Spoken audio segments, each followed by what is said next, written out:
Chapter 20. Alma could no longer talk through each contraction.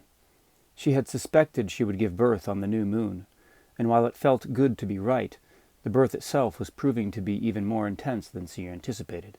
She leaned on the only chair for support while Yara pressed his palm into her lower back, just as he had done throughout the aches of the latter part of the pregnancy.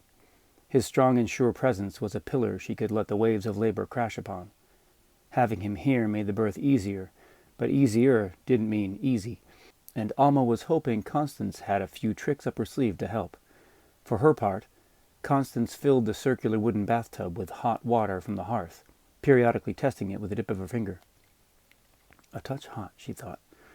She took the bucket outside, scooped a bit of snow, then felt a shift in the air. She stood, and the raven was on her shoulder. "Look who's back," Constance said. The raven squawked. "Good to see you too." John had only been gone 4 weeks, which meant he had made good time. She wondered whom he had brought back, and what the other family would be like. She hoped they would have an easy time blending in with the people of Forge. Change was afoot, and with change often comes challenge. John had finished his journey and brought a new family to Forge. Alma was about to do the same. Alma's moans ushered Constance back inside the cabin with the raven still on her shoulder. Alma's contraction eased, and when she brought her head up and saw the bird, she spoke directly to it. "Well, hello there," she exhaled. "Checking on us, are you?" The raven cooed. Constance opened the door and nodded for the raven to leave. "Go tell her she's welcome to come. It'll be time soon enough." The raven flapped its wings in protest. "Go on now, before I let out all the heat," she urged. The raven took flight and swooped outside into the night. Constance closed the door. "There's a lot going on tonight," Yara said softly. "I'll say," said Alma. She stood and wrapped her arms around Yara's neck, leaning forward to use him as support. Constance took the bucket of snow and dumped it into the wooden bathtub. She reached a hand in again. "Better. It's ready." Alma took her staff and stood it at the edge of the tub. Yara and Constance helped as Alma stepped into the tub and gently sat herself down. Whether the water would move the birth along or not, Alma did not know, but it did help wonderfully with the pressure of life inside her now making its way out. As the water surrounded her, the baby's weight seemed to lift from her hips. "It does feel better," Alma said, just as another contraction tightened around her. She moaned, and Constance brought her head close and hummed with her, matching her voice to Alma's. Constance did her best to follow the intensity for all 3 breaths before the contraction waned. Alma was getting lightheaded from the pain, managing only to slur. "That was a big one." Yes, it was," Constance replied. "Each one brings us closer." Constance stood her staff at the edge of the tub as well. A light knock came from the door, followed by the squawk of the raven. Constance raised her voice to reach outside. "Join us, Letha." The door opened, and Letha stepped in with the raven on her shoulder. Fireflies swirled around the top of her staff as she closed the door with a gesture. "I think you deserve a rest," she said to the raven. The raven cawed gently. Letha extended her hand, and the bird walked down her arm, pausing at the heel of her palm. "Go on," she encouraged. The raven took another step, and just as its feet touched her hand, it collapsed back into a button-eyed black sock, as 2 maple leaves fell to the floor. She tucked the sock into the belt of her clothes, then turned to Constance and Alma. "The water helps, doesn't it?" she commented. The flicker of the fire glistened in the beads of sweat on Alma's forehead. Alma looked up and met Letha's eyes. Letha knew this look well. It was pain with purpose. Pain without suffering. Alma grimaced and bowed her head. The pressure built, and she let out a long, deep moan. It was the sound that women for millennia have sung to bring their children earthside. Constance, Letha, and Yara matched her note with a hum, the only support they could provide. Their voices followed Alma's and trailed off as the contraction passed.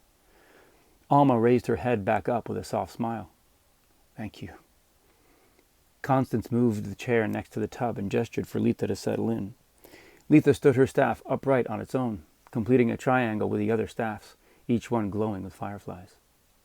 Babies have no care for the schedule of their makers, and Alma's little one was taking its time. Over the next hour, Alma's groaning grew more intense until she finally looked up to Constance. Please tell me it's time to push, she said. Constance reached into the water to gently check Alma's progress. You're feeling right for it, she offered. Time to nudge that little one out.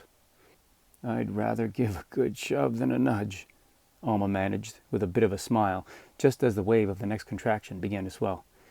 Here it comes. Keep the sound moving, said Constance. Push it down and out with the babe. Squeeze Yara's hands. Alma reached out and found strength in Yara's grip. Her contraction was strong, and her voice with it, deepening as she bore down and pushed. The primal sound that came from her could have moved mountains. The baby was between worlds, and so was Alma. The center of the pain was full of stars, the space between contractions quiet and full of anticipation. On the next tightening, Alma's push was strong. She felt the impossible release of pain into a euphoric exhaustion. The mother was born.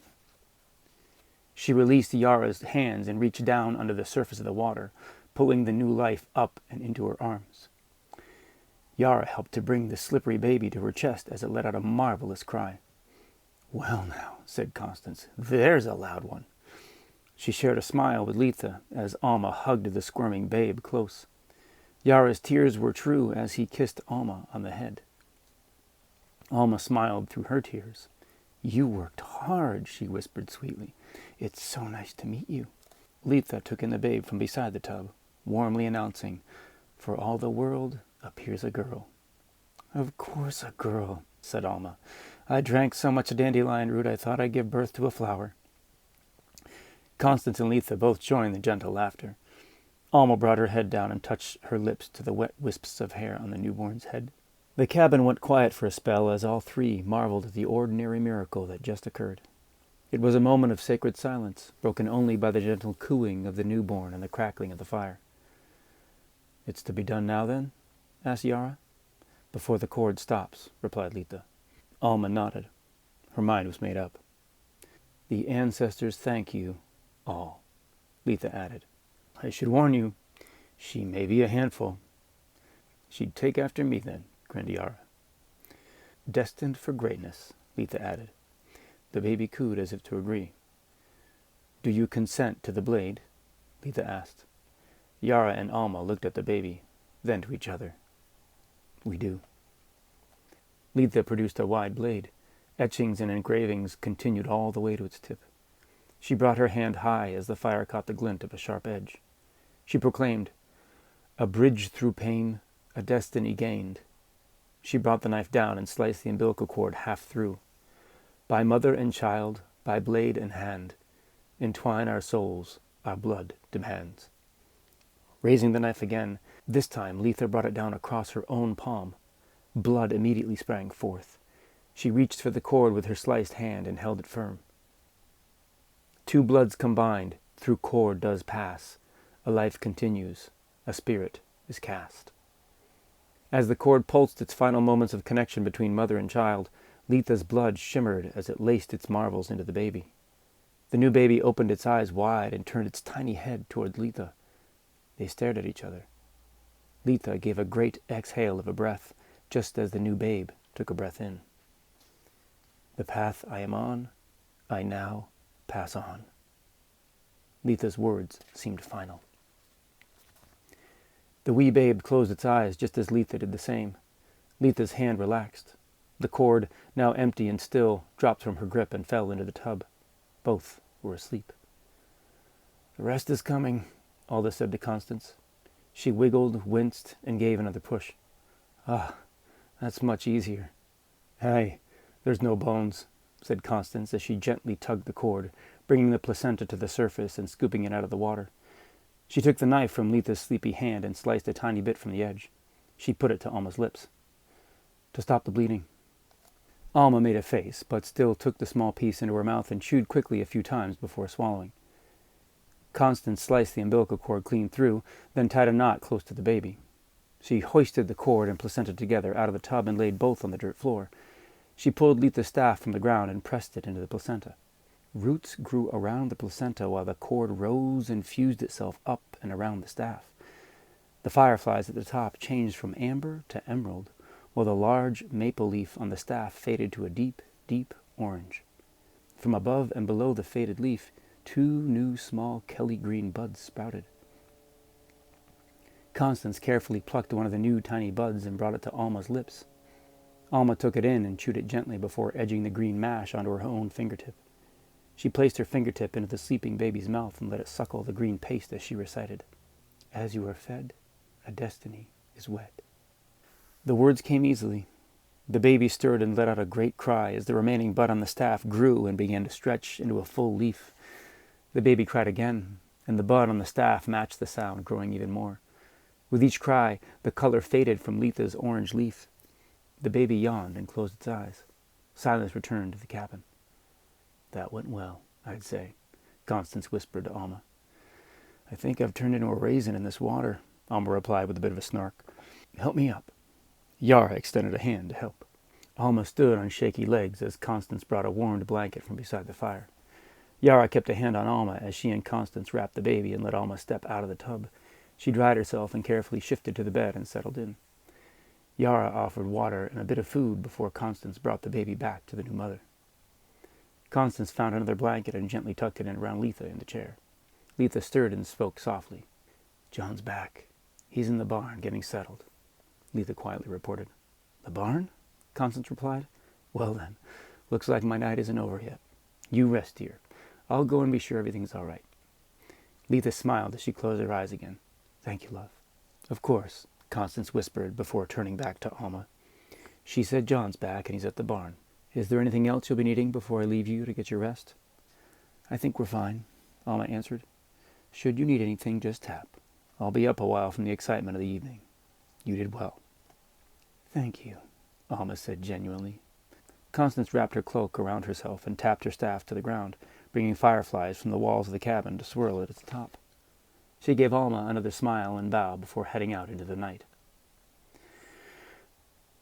With the babe wrapped in a bundle on her bare chest, Alma took a breath and let her eyes close. Whenever she felt the baby stir, she would open her eyes and see Yara holding watch.